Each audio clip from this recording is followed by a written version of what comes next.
Apakah kodam kerejekian itu benar-benar memberikan pengaruh pada dagangan kita? Apakah benar-benar bisa bikin makin laris, Mbah?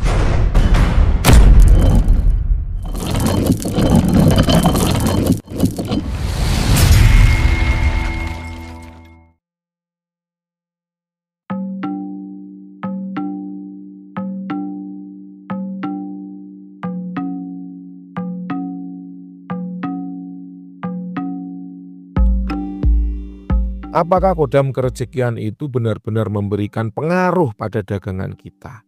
Apakah benar-benar bisa bikin makin laris, Mbah? Ya, tentu benar. Sudah banyak yang mengalami sendiri. Contohnya adalah salah satu pengguna kodam kerejekian dari Mbah Wira berikut ini. Mari kita simak. Alhamdulillah Mbah, ada pesanan 100 porsi buat besok. Minta doanya, semoga semakin banyak rezeki berkah dunia akhirat. Mbah Wira jawab, hari Kamis kemarin baru aja ngeluh bisnisnya sepi. Hari ini udah banyak pesanan aja. Kenapa kok kalimat Mbah Wira seperti itu? Karena hari Kamis kemarin klien itu barusan bertanya kepada Mbah Wira, Mbah, ini kalau kodamnya apakah masih ada?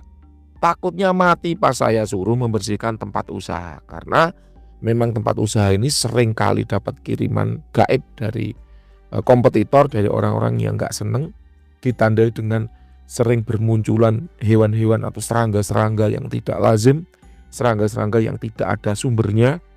Kemudian penjaga toko sering sakit-sakitan hingga muntah darah. Nah, jadi memang tokonya ini nggak wajar. Nah, klien itu berusaha membersihkan toko yang udah jadi bulan-bulan itu tadi dengan kodam perewangan yang dimiliki.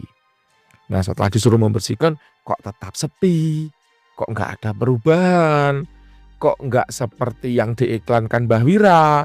Makanya klien kemudian bertanya hari Kamis kemarin, apakah kodamnya masih ada? Takutnya mati, Mbah. Hari Selasa ternyata bung dapat pesanan 100 porsi. Jadi saking lamanya tidak ada orderan, pas belum didampingi oleh kodam dari Mbah Wira, membuat beliau antusias, menunggu-nunggu datangnya tuah. Begitu habis beli azimat berkodam dari Mbah Wira, sempat mengeluh memang bahwa dagangannya itu sepi-sepi dan sepi pembeli, hingga akhirnya boom 100 orderan masuk sebagaimana screenshot yang Mbah Wira tunjukkan. Fenomena ini dapat Mbah Wira jelaskan sebagai berikut. Ibarat mesin yang sudah lama tidak bergerak sehingga sampai berkerak, maka butuh beberapa waktu bagi kodam untuk membersihkan sebelum akhirnya si mesin ini bisa bergerak kembali. Inilah yang Mbah Wira maksud bahwa kondisi di lapangan antara satu klien dengan klien lain itu tidaklah sama.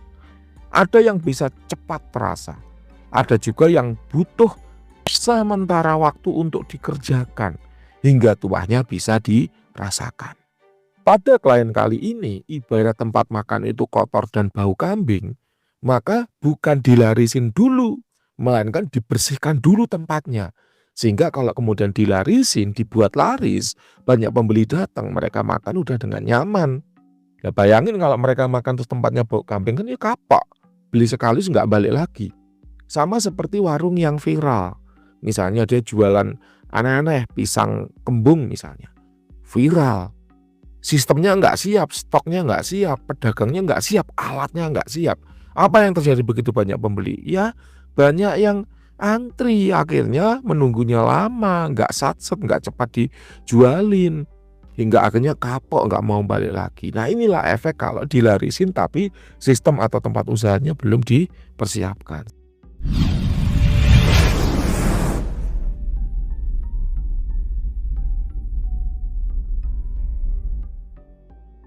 Sehingga pada klien kita kali ini sistemnya dipersiapkan dulu hingga kalau nanti laris semuanya sudah memadai atau mencukupi. Bisa diterima ya percontohan atau perlogikaan yang Mbah Wira berikan.